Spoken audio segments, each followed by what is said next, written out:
पंकजा मुंडेंकडून दुष्काळग्रस्त भागाची पाहणी करण्यात आली आहे। बैलगाडीमध्ये बसून त्यांनी दुष्काळग्रस्त भागाची पाहणी केली आहे। गोदावरी पट्टा आणि धोंडराई परिसरात त्यांनी ही पाहणी केली। शेतकऱ्यांच्या पाठीमागे ठामपणे उभं राहणार असल्याचं पंकजा मुंडे म्हणाले।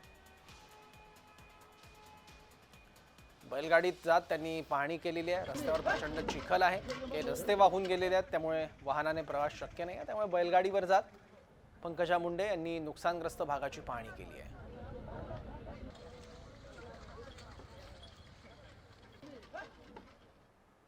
पंच उत्तर द्यायचे नाही, पण मला असं वाटत नाही की कोणत्याही कामा विना होतं। एखादी विहीर बांधायची तरी निकष आहेत, एखादा बंधारा बांधायचा आहे तरी निकष आहेत, साधं प्रत्येक गोष्टीत निकष आहेत। आपल्या जीवनातही वैयक्तिक निकष असतात, कागद नसतात, फक्त प्रत्येकाचे निकष आहेत आणि नियम आहेत। तर मला नाही वाटत की नियमाच्या शिवाय हे चाललंय। बघा, नियम बाह्य झालं की असं असतो, पाऊस जास्त झाला की असं परिस्थिती आहे। तर मला वाटतं निकषाशिवाय तर काही नाहीये, पण निकष आम्ही लावत नाहीये। आम्ही फक्त त्यांच्या रेकॉर्डवर घेतोय अडचण काय आहे त्यांचा, कारण उद्या भविष्यात परत अशी परिस्थिती आली तर या भागामध्ये अतिवृष्टीचे काय नुकसान आहे हे रेकॉर्डवर जाणं शेतकऱ्याचं आवश्यक आहे। याच्यात निकष वगैरे काही नाहीये।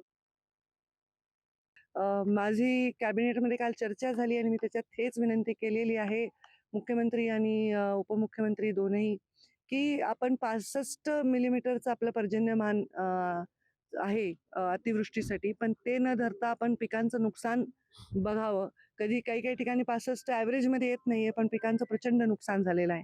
एखाद्याची जमीन खरवडून गेली आणि एखाद्या जमिनीत भरपूर गाळ येऊन बसलाय, तर हे क्लिअर करायला शेतकऱ्याची ती परिस्थिती नाही।